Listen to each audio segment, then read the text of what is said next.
The other day I was scrolling through my phone and an ad popped up for a very specific, slightly obscure brand of hiking socks. It was weird because I hadn't searched for them. I'd only briefly mentioned to a friend in person that I needed new ones for an upcoming trip. My first thought was the usual one. My phone is listening to me. It's a creepy but familiar feeling. But then a different, more unsettling thought took over. What if it wasn't listening? What if it didn't have to? What if, after years of tracking my clicks, my location, my purchases, and even how long I look at a picture, the algorithm has simply built a model of my mind so accurate that it can now predict my needs before I even type them into a search bar? The machine isn't just a tool I use anymore, it's a silent partner that knows my next move. The convenience is undeniable, but it makes you wonder, at what point does the crutch we built for ourselves begin to walk for us? Today, we're taking a deep dive into that very unsettling feeling. We're going to explore the fascinating and sometimes concerning intersection of pervasive digital technology, artificial intelligence, and what it all means for our very human ability to choose and think for ourselves. Exactly. It's a journey into understanding how this constant digital dependence shapes our minds, particularly in young people. And also the precarious ethical tightrope we walk as AI becomes more and more integrated into daily decisions. Right. Decisions that subtly, or maybe not so subtly, alter our cognitive autonomy, our ability to think and act independently. And the very nature of free will itself. We'll be looking at things like, are current public health policies or educational reforms actually working to mitigate the long-term societal costs of this digital dependence? Yeah, and how can we possibly restore our human cognitive autonomy in this landscape that's changing so fast? It feels like we need a map. We do. And we'll also touch on the neurobiological side, how these technologies, especially social media, might be reshaping brain development in adolescents, impacting things like attention and how they regulate their emotions. Okay, let's start digging in. The digital grip on young minds. To really grasp the scale of this, let's start with a demographic that practically lives and breathes online. Young people. Here in Canada, for example, we are incredibly connected. Oh, absolutely. I mean, we're talking about a country where 99% of homes have internet access. That's almost everyone. It's staggering, really. And 94% of online adults are using social media daily. Daily. What's even more striking is that young adults, those aged maybe 18 to 24, they're by far the biggest adopters. You really are. And this trend has only accelerated, hasn't it? Especially after recent global events. The pandemic pushed virtually everyone further into virtual spaces. Definitely amplified it. So for this generation, it feels like more and more of their lives, their social connections, their self-expression, even their identities are being constructed and lived out online. It's not just an activity anymore. No, it's like their environment, their main environment sometimes. It truly is an immersive environment. And while that level of connectivity clearly offers significant opportunities, I mean, you see it, right? Enhanced social connection, unparalleled access to information. Activism even. Yes, powerful avenues for engagement and activism. But, and this is the interesting part, young people themselves often describe their online existence as something deeply paradoxical. Paradoxical? How so? Well, they find immense value in it, connecting with like-minded people, joining global conversations, learning things instantly. That's all real. Yet at the same time, they talk about this profound sense of unease. So they embrace it, but they're also questioning it. Profoundly questioning it, which is incredibly telling. It makes them, in a way, critical barometers for how these digital technologies are truly impacting our well-being. That's a great way to put it, critical barometers. Yeah, their lived experience gives us vital feedback. Our current societal structures, our policies, actually addressing the challenges of this digital integration effectively? Or are we falling behind? So it's not simply a matter of spending too much time online then, is it? It's deeper. What are these specific, more nuanced concerns they're expressing about this digital paradox? Oh, it's far beyond just screen time worries. Youth are actively concerned about privacy breaches, this feeling that their personal data is constantly being collected, used in ways they don't really understand or consent to. The hiking sock problem, basically. Exactly, on a much larger scale. And they also voice significant fears about their online safety, encountering content or individuals that pose a real threat. Right. Then there's this palpable apprehension about losing quality education. The constant distractions, the notifications.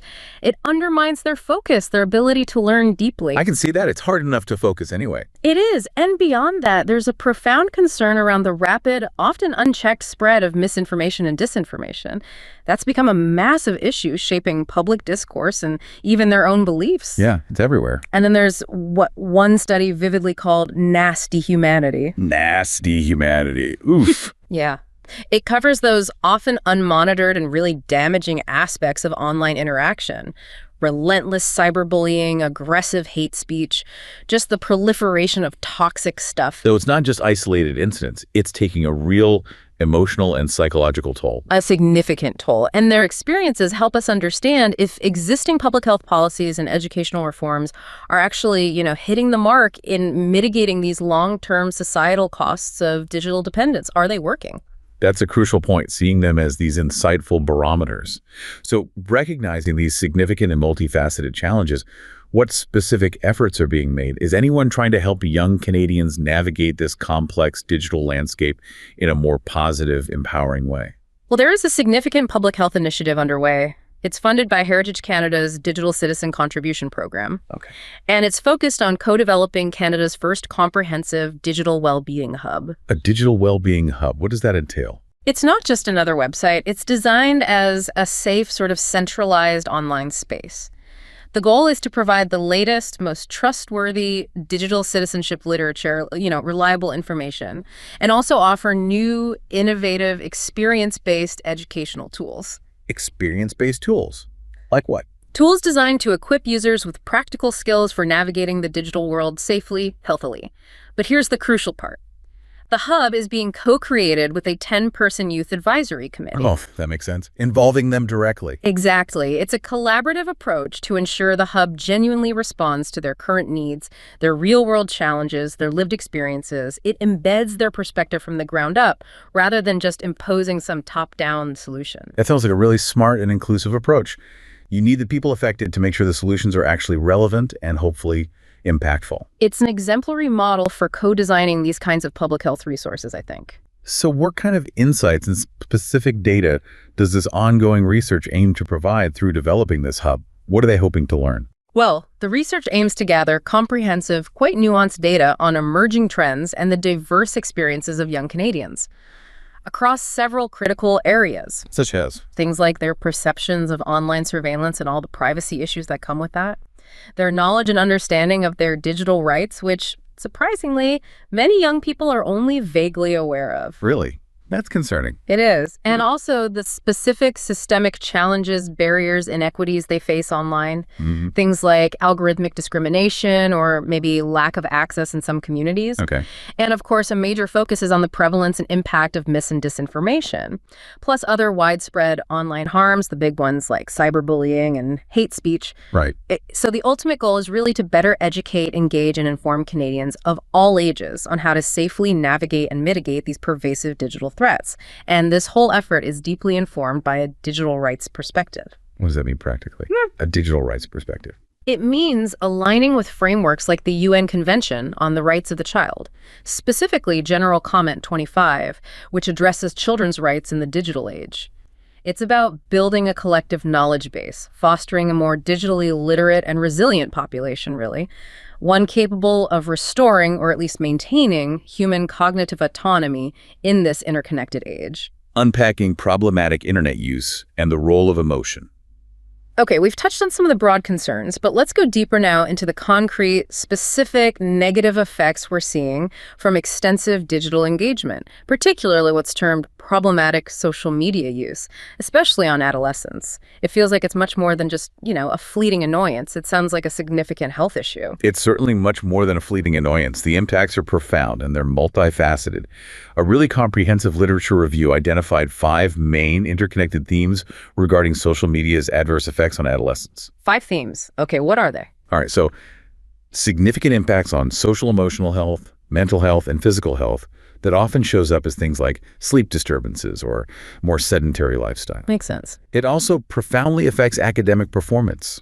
Think decreased concentration, lower productivity, and unfortunately, all of these issues were dramatically exacerbated during the COVID-19 pandemic. Right, when everything went online. Exactly. Online engagement became not just supplementary, but the central way of doing daily life, learning, socializing. It really amplified existing vulnerabilities. Let's really unpack the social emotional health aspect first, because that seems so core to adolescent development. What exactly is happening there on a daily psychological level? Okay, well, there's this immense pervasive pressure for a constant online presence. Adolescents describe it as an undeniable, vital part of their daily life. A pressure. From who? Peers? The platforms? Both, really. It creates this powerful sense of obligation to stay perpetually connected, respond instantly, be constantly up to date with social media news, trends, totally. And the difficulty of meeting these often unrealistic 2,147 expectations leads to very real, persistent social emotional distress. Young people genuinely believe they are a tangible risk of social exclusion from their peers if they aren't constantly engaged. Right. And this pressure significantly impacts their willingness, even their ability, to engage meaningfully in face-to-face interactions. It ultimately erodes their overall social emotional well-being. It becomes this relentless kind of self-imposed surveillance. And then there's the fear of missing out, FOMO, which everyone seems to talk about. How does that specifically contribute to this deep distress in young people? Is it as big a deal as people make it out to be? Oh, FOMO is a huge psychological factor here, absolutely. When young people spend more time on social media, they have an increased likelihood of experiencing this pervasive fear. How does it work psychologically? They are constantly viewing highly edited posts, meticulously curated content, often completely false realities of others' lives.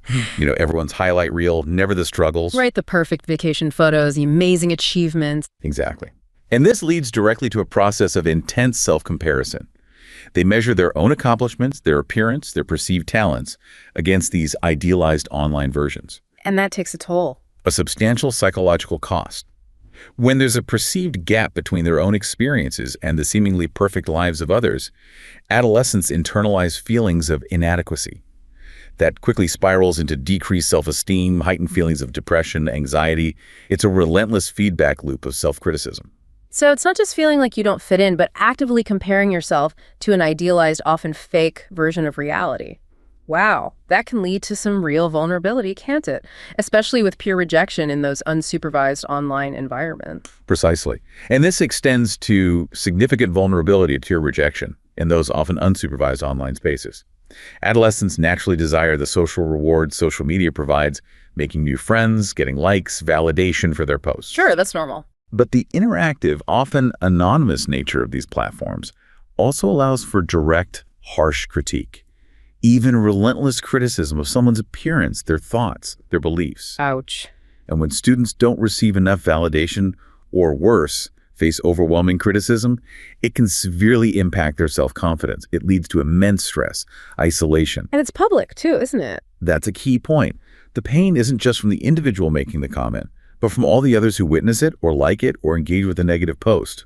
It amplifies the sense of exclusion, makes it feel like a public shaming. And the really dark side of this, cyberbullying, is unfortunately a major factor. What are the specific, long-lasting effects of that? Not just for victims, but bystanders too. Cyberbullying is an incredibly prevalent and damaging problem. Its consequences are far-reaching. Exposure to cyberbullying on social media directly impacts not just the victim's emotional health, but also that of bystanders. It often triggers profound emotional distress and other detrimental effects, even if you're just watching. Really? Even just witnessing it? Yes. One study found 22% of participants had been victims, but over half of all participants had witnessed it. These are young people who have a fundamental right to be safe, even online, and their experience is being violated. What kind of distress are we talking about? The emotional encounters caused by cyberbullying have a corresponding link to severe emotional and psychological distress. Things like anxiety disorders, persistent feelings of loneliness, isolation, threats to their fundamental sense of belonging. That's devastating. And tragically, even suicidal ideation and deeply ingrained self-esteem issues. It leaves an indelible, lasting impression on one's emotional well-being, sometimes for years. It's not something you just get over. In the risky behavior aspect, you mentioned social media glorifying drugs or unsafe challenges. That seems like a particularly insidious pipeline from just seeing something online to potentially fatal outcomes. It is absolutely insidious. Social media provides unlimited, often totally unmonitored access and exposure to harmful content. And for adolescents, this stuff is often intrinsically intriguing. Because it's forbidden or exciting. Partly. Their natural curiosity, combined with content depicting dangerous behaviors, drug use, substance abuse, risky physical challenges often presented in a glorified or normalized way, significantly increases their interest in exploring those behaviors themselves. So they see it online. They observe peers taking part in unsafe activities on platforms like TikTok or Instagram, maybe getting lots of views or likes, and they often feel compelled to replicate them without adequately considering the true, often severe risks involved. The validation seems more important than the risk. It appears that way. The attention, the likes, the social validation they might receive from participating in these viral trends seems to have a greater influence on their decision than the significant, sometimes obvious risks and consequences, even if it could lead to severe physical injury, overdose, or even death. Wow, that highlights a critical failure, doesn't it? In digital literacy, in risk assessment. Absolutely. A critical gap in how we're preparing young users for the realities of the online world. That's a truly disturbing pipeline. Beyond these social emotional issues, what about direct mental health challenges? What are the concrete impacts we're seeing from excessive digital engagement? Neurologically, maybe? This is where the neurobiological mechanisms become particularly clear, or at least where the research is pointing. Excessive social media use can absolutely lead to serious mental health challenges, particularly the development of behavioral addiction. Addictions, like actual addictions. Yes, behavioral addictions. And it's important to understand that social media companies often structure their platforms in a manner that explicitly fosters these addictions. They prioritize user engagement, maximizing time spent on the app, often above user well-being. How do they do that? Think of the infinite scroll, the unpredictable reward of notifications, the constant stream of new content tailored just for you. These are classical operant conditioning techniques designed to keep users hooked, constantly seeking that next little dopamine hit. So it rewires the brain's reward system. It certainly taps into it very effectively. Adolescents become accustomed to constant scrolling, which leads to a decreased attention span, reduced focus on the physical world around them. When they feel this dissociation, this inability to disconnect, their stress and anxiety levels rise. Their concentration plummets, impacting things like prefrontal cortex development, which is crucial for executive functions. And that affects school, work, everything. Absolutely. An addiction to social media can cause significant distractions that adversely affect student productivity and academic learning. It creates this kind of cognitive fog. The underlying cause of the addiction, often a desire to escape or connect or manage anxiety, needs to be addressed for effective learning to occur. It really highlights the need for more education around self-regulation, responsible use. Exactly. And parents play a crucial role here in guiding their children to develop these vital cognitive and emotional skills. It's not just about limiting time, it's about building internal resilience. So it's a constant mental drain impacting learning, real-world engagement, and I've heard a lot about body image issues. How does social media specifically contribute to that mental health fallout? It seems particularly prevalent. Absolutely. The constant mental drain is profound, and body image issues are a major, often devastating concern.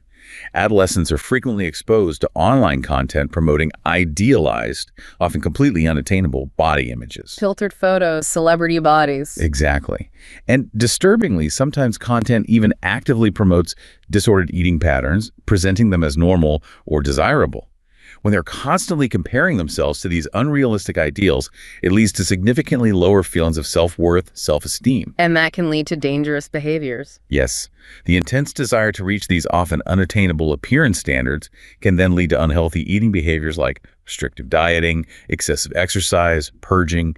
In severe cases, tragically, this can escalate to self-harm or suicidal ideation. That's terrifying. It is. And compounding this danger, disturbing content that actively promotes self-harm and suicide is easily accessible on these often unmonitored platforms. It attempts to normalize these behaviors, creating a very real, alarming risk for vulnerable young people. Sometimes it even provides them with a false sense of community around dangerous practices. So what does this all mean when we piece it together? Is all this problematic online behavior just a symptom of something deeper? Like, is it a way to cope with underlying emotional difficulties? That's a crucial question. And the research strongly suggests that yes, problematic internet use, or PIU, often acts as a coping strategy. A coping strategy for what? It's frequently employed to compensate for difficulties in emotional regulation. Think of it as escaping into an online life, whether that's through excessive social media, compulsive gaming, aimless browsing, as a maladaptive way to manage unpleasant feelings. So instead of dealing with stress or anxiety, You escape. It helps temporarily alleviate stress, anxiety, loneliness, boredom, especially when other healthy adaptive strategies aren't available or haven't been developed. The digital world offers a readily accessible, albeit ultimately harmful, alternative for temporary distraction or a false sense of control. and the platforms reinforce this. Well, the dopamine hits associated with notifications, likes, new content can certainly reinforce this escape mechanism. It makes it incredibly difficult to break the cycle, even when you know it's not good for you. Can you give us a more concrete example of what difficulties in emotional regulation looks like in this context? What specific struggles are we talking about here? It sounds a bit abstract. Sure. It means struggling with very fundamental aspects of managing your internal emotional landscape. For instance, it can manifest as something called alexithymia. Alexithymia? Yeah, it's difficulty identifying or accurately describing emotions. It leads to this kind of emotional fog where feelings are vague, undifferentiated. You feel bad, but you don't know why or what you're feeling exactly. Okay, I can see how that would be hard. It also involves having trouble understanding emotional reactions, why you're feeling a certain way, what triggered it, how your body responds to it. And critically, it's about lacking control over impulsive behaviors when experiencing negative emotions.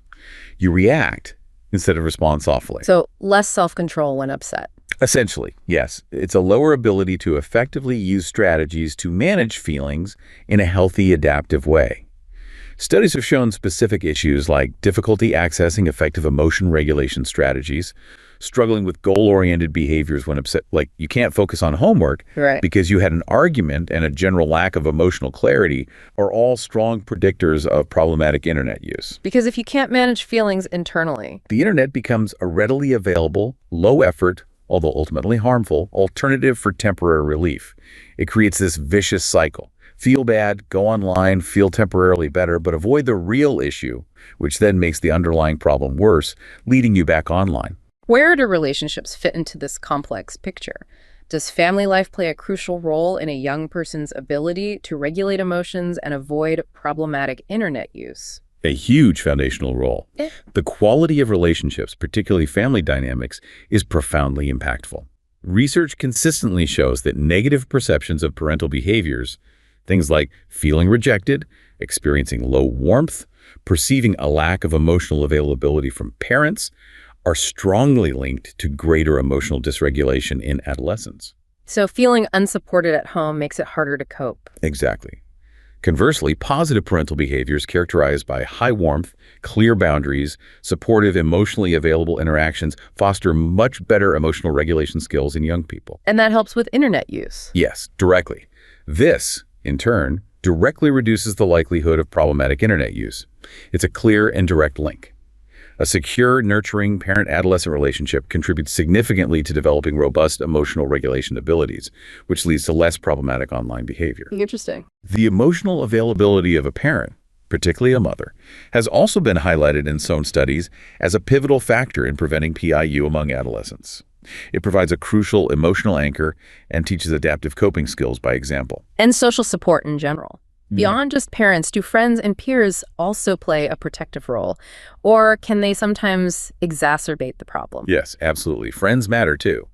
Social support from both parents and friends is strongly associated with lower emotional dysregulation and consequently less problematic internet use. So good friends are a buffer. Definitely.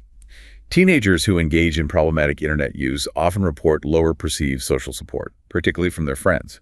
This might make them seek connection online in unhealthy ways, looking for the acceptance they don't feel they have offline. Makes sense. These supportive relationships, whether from family or peers, are a vital resource. They help young people adaptively regulate their emotions. When a young person feels genuinely supported, seen, connected in the real world, they are less likely to seek maladaptive coping mechanisms online. They have robust offline resources to process feelings and gain validation. It's a powerful, tangible, protective buffer. Exactly. Against the pull of problematic online engagement. What about how we think about our own thinking, what psychologists call metacognition? Does that come into play in this relationship between emotional dysregulation and problematic internet use, particularly for, say, young adults? Yes, very much so. Especially for young adults, as their cognitive abilities mature, metacognition becomes more significant.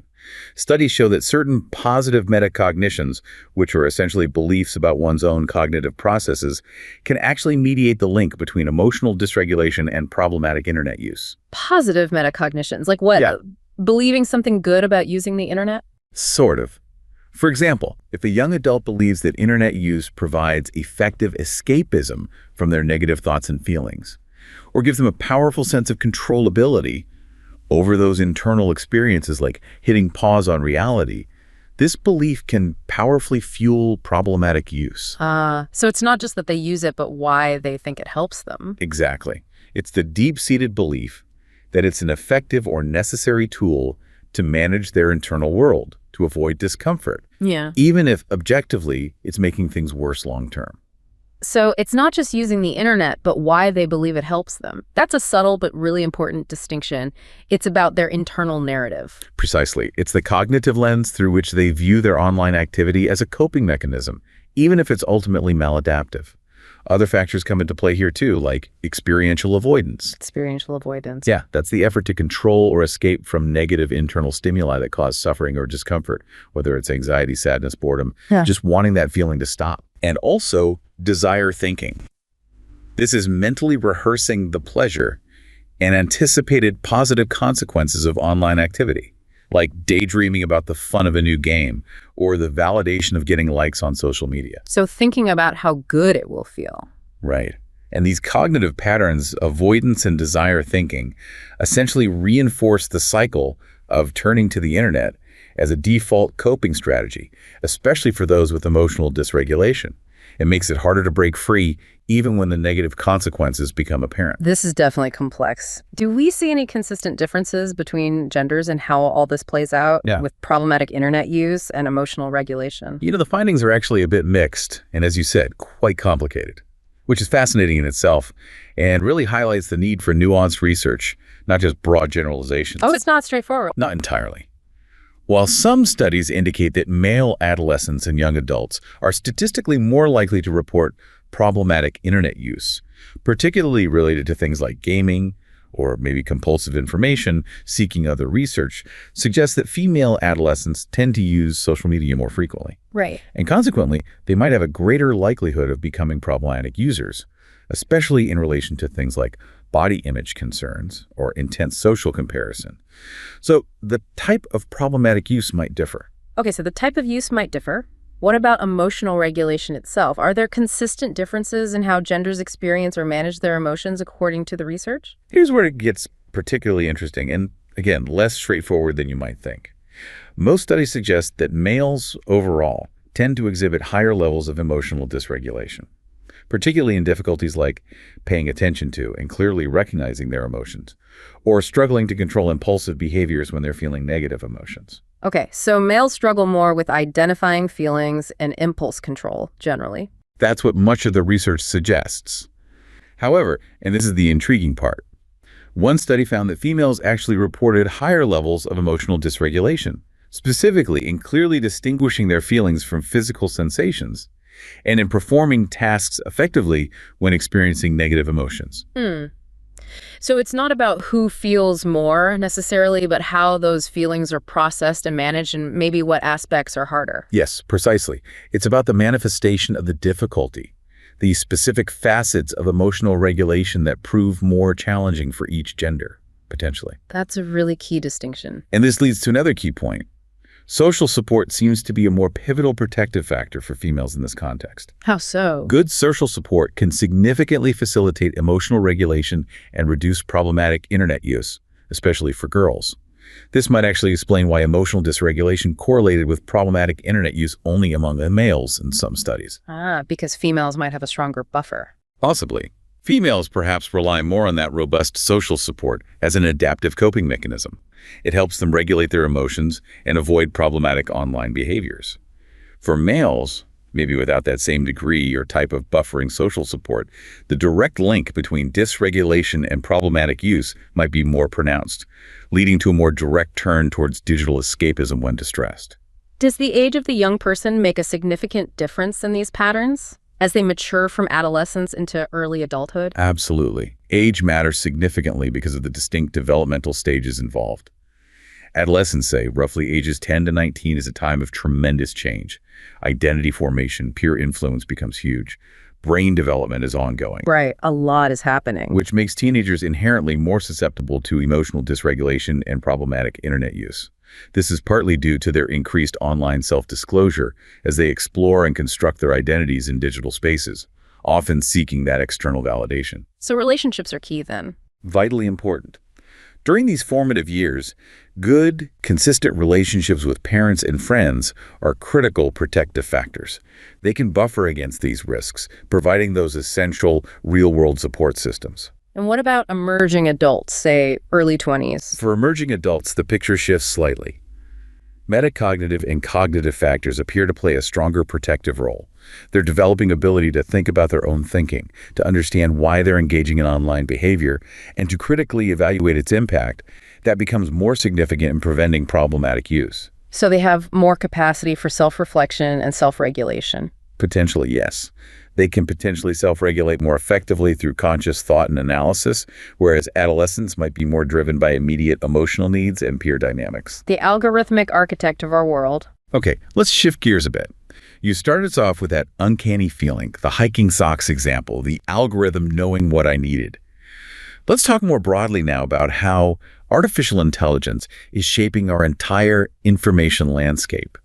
It feels like it's moving far beyond just consumer predictions into almost every facet of our digital lives. No, AI is truly in everything now. It's no longer just some futuristic concept. It's deeply embedded in our daily digital experiences, often operating invisibly in the background. Like where? Give me some examples. Well, the video recommendations on streaming platforms like Netflix or YouTube, what products you see when you shop on Amazon, even the news articles that populate your feed on Facebook or Google News. AI is constantly analyzing our interactions. What kind of interactions? Everything. Our browsing history, what content we like or share, what we purchase, even how long we linger on a particular image or piece of content. All this data is used to build an incredibly deep, intricate understanding of our individual tastes, preferences, even our subconscious behaviors. So it's not magic, like I thought with the socks. No, not magic at all. It's AI making every single online experience hyper-personalized, often without us even consciously realizing the extent of its influence. It just feels normal now. So AI is basically becoming our personal curator, filtering the vastness of the internet down to what it thinks we want or need, streamlining everything. Precisely. Think about Netflix suggesting shows it knows your viewing habits, Amazon recommending products you didn't even know you needed until you saw them pop up. Or a personalized news aggregator, like Yahoo News, tailoring your news feed specifically to your inferred interests, sometimes showing you different headlines for the same story than someone else sees. Really? Different headlines? Yeah, optimized for what the algorithm thinks will make you click. And even search engines have evolved dramatically. It's not just simple keyword matching anymore. How does search work now then? Modern search uses sophisticated AI to understand your intent, the nuanced context of your query, even the subtleties of natural language. It tries to figure out what you really mean, not just what you typed.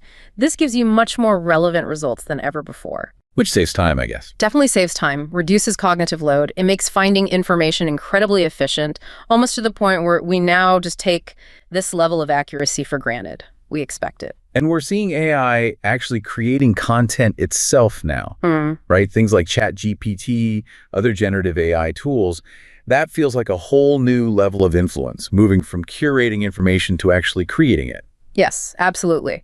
Generative AI tools are now churning out written content, visual art, music, even multimedia at an unprecedented scale. What kind of tools are we talking about? Well, things like drafting articles or marketing copy, generating lines of code for software development, even producing multilingual videos with AI avatars and voiceovers without needing complex studio setups. Tools like Claude from Anthropic focus on providing accurate, thoughtful written responses. Grok from X integrates with social platforms for conversational content. Synthesia lets you make high-quality videos using AI avatars. So it's not just text anymore. No, it's across the board, and these tools are fundamentally changing how content is produced and consumed. They make it easier for businesses, even individuals, to create professional-grade material rapidly at lower costs. Which means there's just more stuff out there. Dramatically more stuff. It expands the volume and reach of available content, but it also seriously blurs the very concept of authorship, of authenticity. The real game changer isn't just that AI can write an article, it's that it floods the information ecosystem, which makes critical discernment, figuring out what's real, what's human originated, exponentially harder for the average user. It truly feels like the internet just understands us better now. It anticipates our needs, streamlines our tasks, sometimes, to an almost unsettling degree. That's AI constantly at work behind the scenes. It's optimizing for user experience, for engagement. It adapts digital interfaces in real-time learning and adjusting based on your behavior and preferences. How does it do that? Well, an e-commerce site might subtly rearrange its product categories based on what you've browsed. Your streaming app might dynamically adjust its menu based on what you usually watch. Websites created with tools like Wix ADI, that's artificial design intelligence, can automatically generate designs tailored to user specifications. Wow. In education, smart learning tools adapt content to a student's individual pace and style, providing real-time feedback, adjusting difficulty. That promotes better engagement, better knowledge retention. And responsive applications personalize everything you see, recommended features, streamline navigation. It all results in a more engaging user experience, higher retention rates. Well, it keeps us clicking, keeps us scrolling. Exactly. AI also significantly boosts engagement through interactive tools, chatbots, virtual assistants, dynamic content like polls and quizzes. They all respond directly, instantly to your inputs, creating this highly responsive, personalized interaction loop. And of course, we loop back to the ads. My hiking socks. Yeah. That's where the personalization can feel a little too precise, almost like the machine is inside your head, listening to your thoughts. The ultimate AI precision. And this is powered by incredibly sophisticated algorithms. AI uses vast amounts of consumer data, everything from browsing history, purchase patterns, demographics, social media interactions, the whole 9 yards. To do what exactly? To identify the absolute best audience for specific ads. Yeah. It then places these ads at optimal times across various platforms where you're most likely to see them. And it even generates personalized ad content. Personalized ads. Yeah, the visuals, the text, the specific product recommendations, all meticulously align with your individual preferences based on that massive data profile it has on you. It's about reaching you with pinpoint accuracy. Making the ad feel incredibly relevant. So relevant, and it often bypasses the need for you to even think about what you need. The suggestion just appears.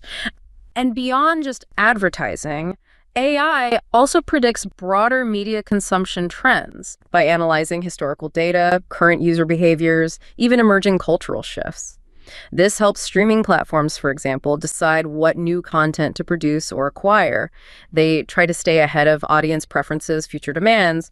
They're essentially shaping the entertainment landscape before we even realize it's being shaped. On a more serious note, though, AI also plays a crucial role in tackling misinformation, doesn't it? That seems like a vital counterbalance to some of the content generation we just discussed, like a digital immune system, maybe? Yes, it does play that role, and it's a critical application, though it's an imperfect one for sure.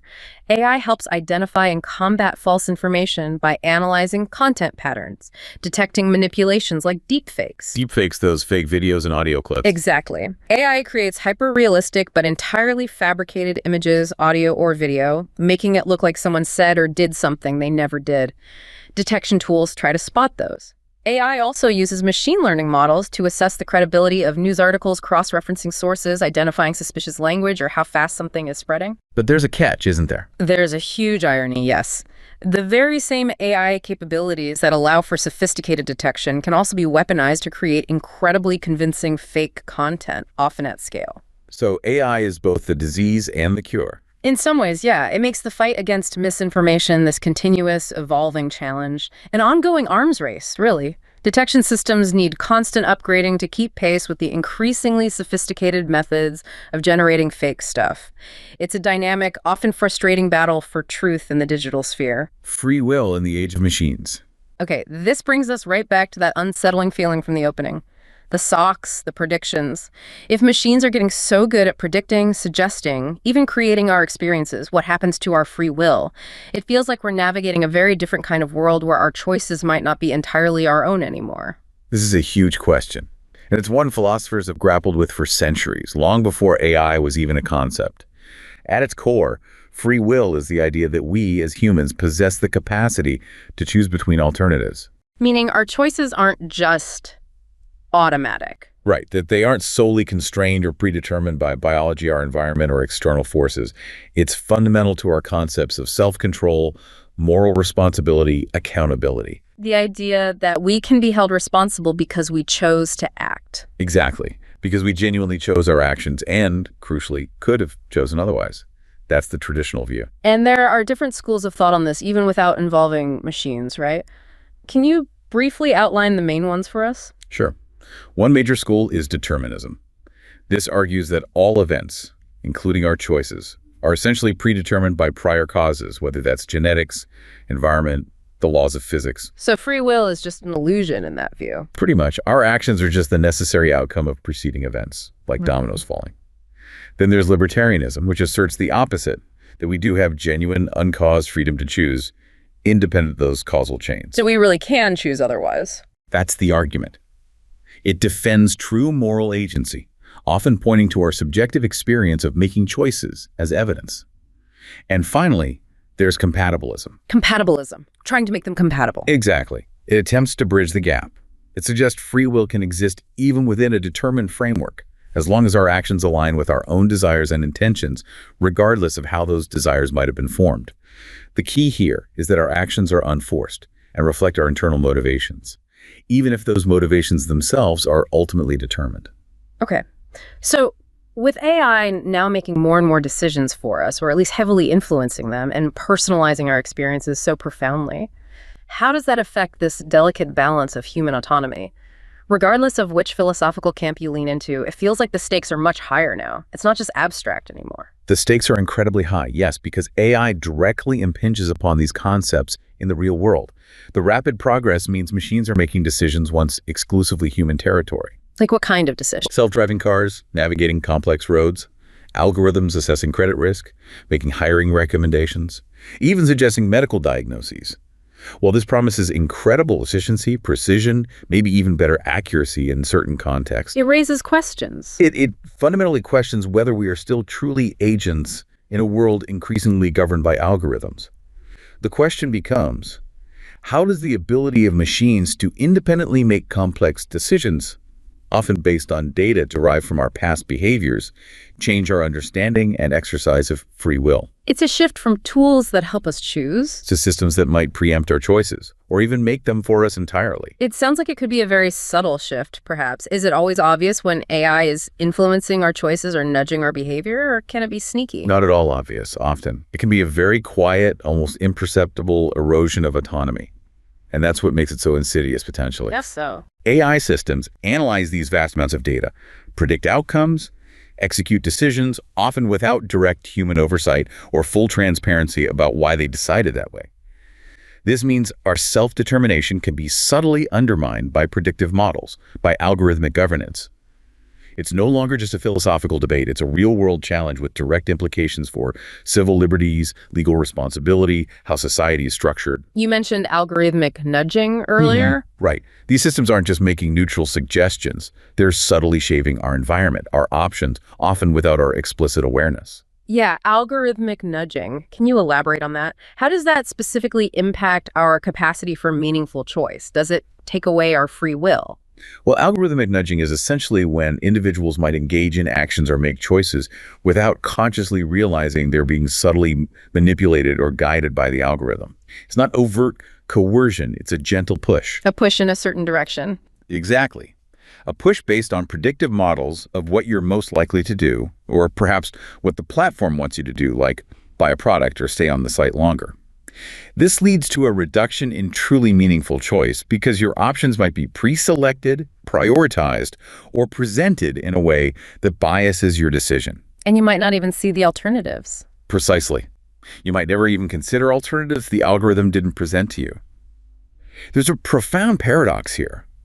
While AI might relieve a cognitive load, making tasks easier, leading to seemingly better outcomes sometimes, There's a cost. it also strips away the sense of control, deliberation, and intentionality that underpins our moral responsibility and our very experience of genuine free will. It's a constant trade-off between convenience and control, efficiency, and ethics. And it's a trade-off we often make unconsciously just by using these systems. That distinction between true choice and algorithmic nudging is really important. But how exactly do these machines make decisions? Do they think like humans do, or is it a completely different process, maybe one without consciousness? Not in a human sense at all. And this is a critical distinction when we're talking about free will. Their process is structured, data-driven, entirely computational. Can you walk us through it? Generally, it involves a series of steps. First, collecting inputs data from sensors, databases, user interactions. That's the raw material. Then, that raw data undergoes pre-processing, it gets cleaned up, normalized, structured, so the machine can work with it. Okay. Next, this pre-processed data is run through trained models. These models assess the data against learned patterns. When we say trained models, imagine feeding a machine millions of examples, pictures labeled cat or dog, financial transactions labeled fraud or not fraud, until it learns the complex statistical patterns that define each category. So it learns by example. Essentially, yes. In advanced systems like deep learning, this involves passing data through multiple layers in a complex network, kind of analogous to neurons in a brain, but purely mathematical. Finally, the model outputs a decision or an action, maybe a classification cat or prediction likely to click, or a direct action like a self-driving car turning the wheel. Is there any learning involved after that? Sometimes there's an optional feedback loop where the outcomes become new inputs to refine future decisions. But crucially, and this is the main point, these systems are devoid of conscious awareness, moral reasoning, or intent, all characteristics historically associated with human decision-making and the essence of free will. They simply execute highly complex statistical correlations based on the data they were trained on. Given that process, devoid of consciousness or intent, can you give us some tangible, real-world examples of AI making these kinds of high-stakes calls, where its decisions have profound consequences, perhaps even where things have gone wrong because of that lack of human understanding? Absolutely. Consider healthcare. IBM Watson for Oncology was a big initiative, developed with the intent to revolutionize cancer treatment. It was supposed to recommend options based on vast amounts of published literature, clinical records. Sounds amazing. The potential was huge. But in practice, it faced significant controversy. There were issues with design oversights, biased training data. Maybe the data came mostly from certain patient populations, not reflecting everyone. And it lacked a fundamental contextual understanding specific to individual patient nuances. So it couldn't grasp the whole picture of a patient. Exactly. It highlighted the serious risks of machine involvement in life and death decisions, where human judgment, empathy, and that nuanced understanding of individual circumstances are absolutely paramount.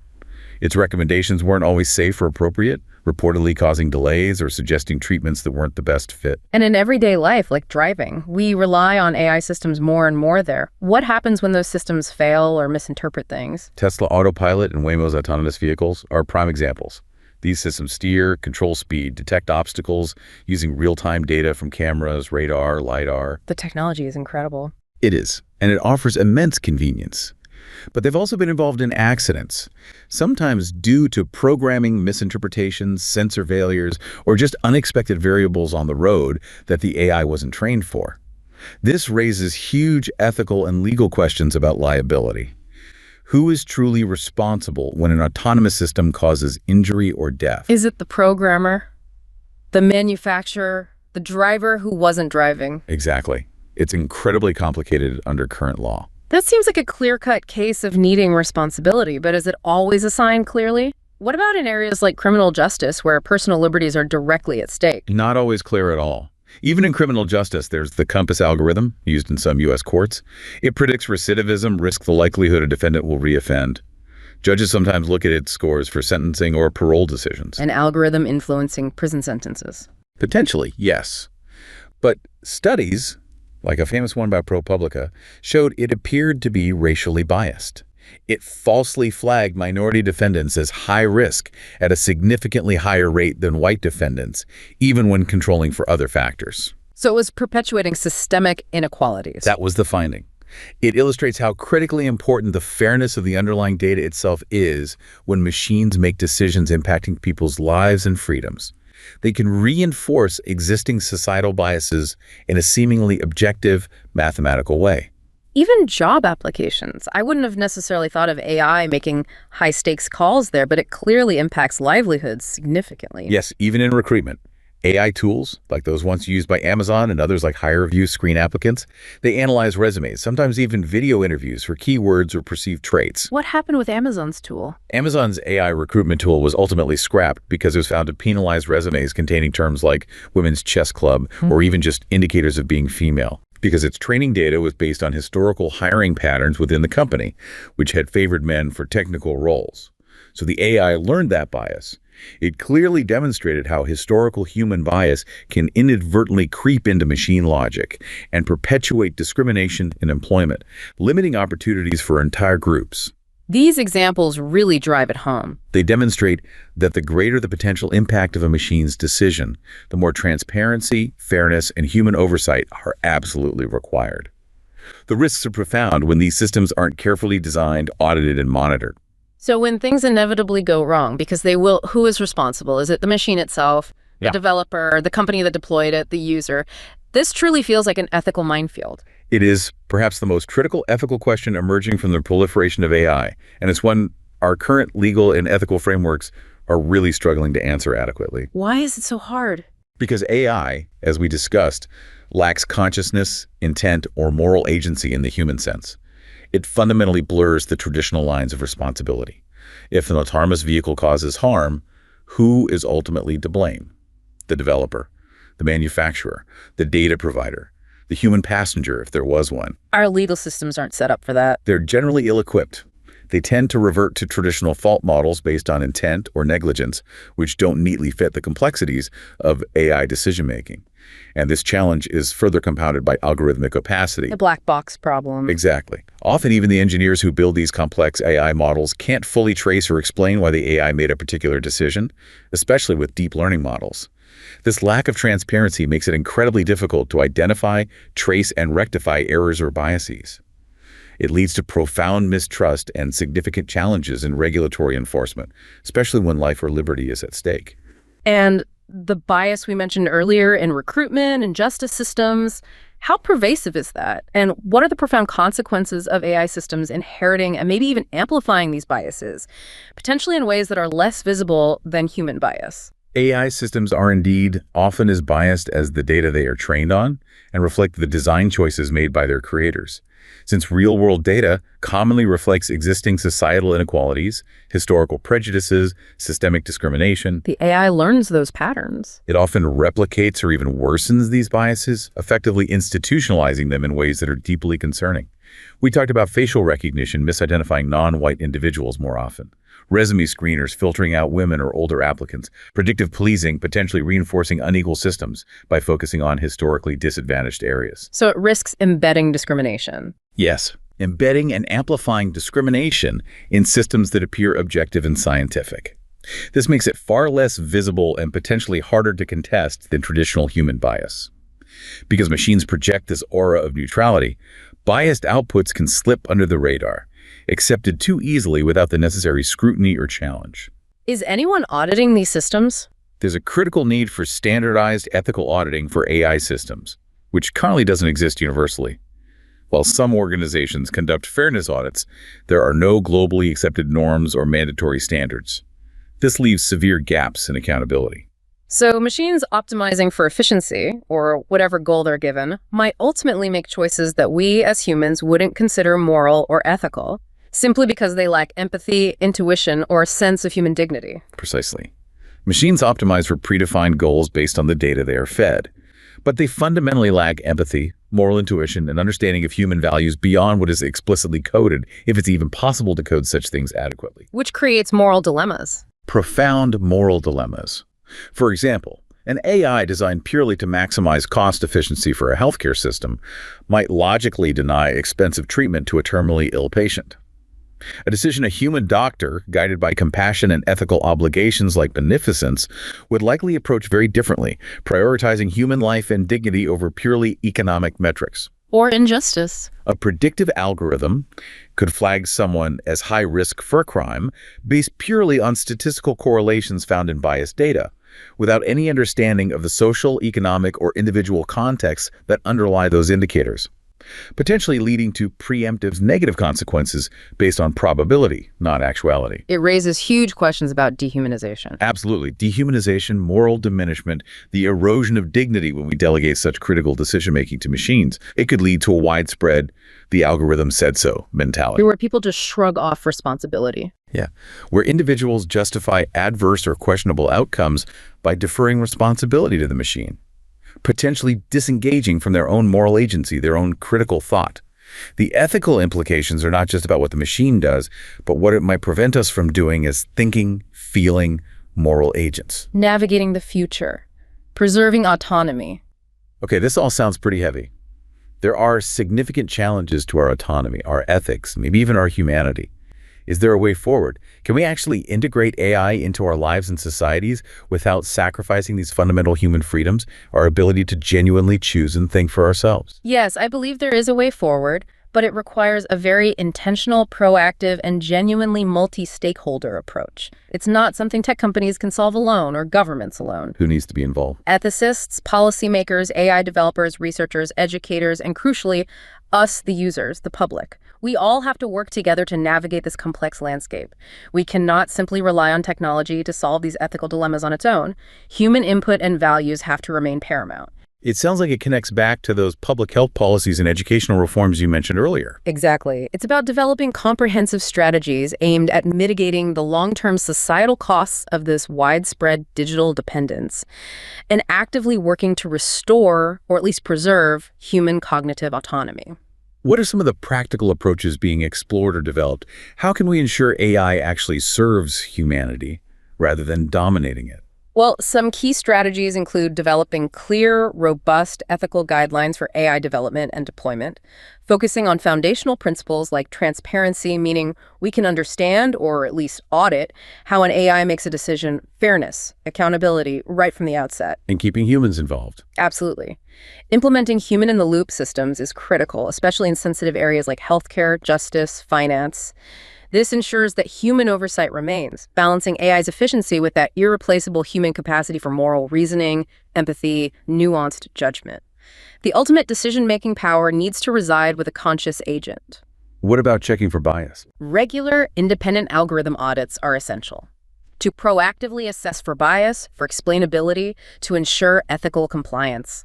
These audits need to become standard practice, not just an optional extra, and ideally conducted by neutral third parties. And for us, the users, the people just trying to live our lives in this increasingly AI-saturated world, what's our crucial role in preserving our own autonomy?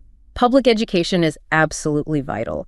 We need to foster widespread digital and algorithmic literacy. People need to understand, at least basically, how these systems work, why they make certain decisions, and critically, how to question and, if necessary, challenge machine decisions that impact their lives. So we need to become more critical consumers of AI. Exactly. Empowered, informed participants, not just passive recipients of algorithmic influence. Beyond that, it's critical to embed ethics by design into AI development from the very beginning. Ethics by design. Meaning ensuring systems reflect human rights and societal values from the ground up, rather than ethics being an afterthought or a patch applied later. It means integrating ethical considerations into every stage: data collection, model training, deployment, And laws. regulations. Yes, stronger legislative and regulatory frameworks are also essential. Yeah. To enforce ethical design, mandate transparency where possible, and penalize harmful omissions or unintended consequences, holding developers and deployers genuinely accountable. So it sounds like the goal isn't necessarily to stop AI's progress, but maybe to learn how to collaborate with it in a way that preserves us, our agency, our unique human qualities. Is that the vision? That's precisely the vision, and I think it's imperative we aim for it. Machines can be incredibly powerful assistants to human agency, augmenting our capabilities in amazing ways. How would that partnership work? The future lies in AI-human partnerships, where AI augments our judgment, enhances our creativity, streamlines tedious tasks, rather than completely replacing our essential human functions. Especially in contexts requiring ethical deliberation, emotional sensitivity, a nuanced understanding of human values, human input remains absolutely irreplaceable. AI can do the heavy lifting with data, maybe? Exactly. AI can process vast amounts of data, identify complex patterns with incredible speed, but it cannot currently replicate genuine moral reasoning, human intuition, or a sense of purpose beyond its programming. So ultimately, the human still gets the final say. That feels like the crucial point for preserving free will, or at least meaningful choice in this evolving landscape. That is absolutely crucial. Ideally, AI systems should primarily act in advisory capacities in high-stakes situations, offering data-driven insights, potential options, recommendations to support human decisions. But the human decides. While individuals or designated human collectives retain the ultimate responsibility and accountability for outcomes. This way, we can benefit from AI's incredible power and efficiency without sacrificing our autonomy and that fundamental sense of control that defines our free will. It's about leveraging AI as a sophisticated tool to expand human capability and understanding, not to diminish or replace it. It's about ensuring that as technology advances, humanity flourishes alongside it, with our agency intact. Well put, that's the goal. What does this mean for future generations? For kids growing up now who will inhabit an even more AI-saturated world than we currently do? How do we prepare them to thrive and maintain their cognitive autonomy? Education systems absolutely need to adapt, and quickly. We must place a much stronger emphasis on cultivating uniquely human attributes, things like critical thinking, deep analysis, emotional intelligence, creativity, collaboration traits that machines still struggle to replicate effectively and that remain our distinct advantage. So less focus on tasks AI can do. Less focus on rote memorization, perhaps, and more emphasis on complex problem-solving, ethical reasoning, interdisciplinary thought, media literacy, understanding algorithmic influence. This will equip individuals not just to competently collaborate with intelligent systems, but more importantly, to actively defend and exercise their freedoms and agency amidst this profound technological transformation. It's about building human resilience. Exactly. Human resilience, wisdom, discernment in a machine-driven world, ensuring that we continue to guide the technology rather than being passively guided by it. Well, today we've certainly explored the fascinating and, sometimes disquieting reality of our increasing digital dependence and how artificial intelligence is subtly, and sometimes not so subtly, influencing our choices. We've looked at how it impacts young minds, their social emotional health, their mental health, their cognitive development, and we've touched on those deep philosophical foundations of free will itself in this new digital age. What seems clear is that this relationship between our own autonomy and machine decision-making is evolving at an astonishing pace. It really is. The conveniences are undeniable, the personalization, the efficiency, the access to information. But they come with this profound responsibility to critically examine the costs. Right. As AI advances, these questions about our agency, our ability to genuinely choose, and frankly, where the human truly ends and the algorithm begins, they only become more central to our individual lives and our collective well-being. And it requires ongoing investigation, doesn't it, into those neurobiological mechanisms, into effective public health policies, into educational strategies that can actually safeguard our cognitive autonomy. Constant vigilance and adaptation are needed. This deep dive into our collective digital experience really reveals that safeguarding human choice isn't just some abstract theoretical exercise anymore. It's an urgent, practical endeavor that touches every single aspect of our lives. Perhaps the ultimate challenge isn't just about controlling machines, but maybe it's more about truly understanding ourselves in a world where those lines between prediction and persuasion are becoming increasingly and sometimes invisibly blurred.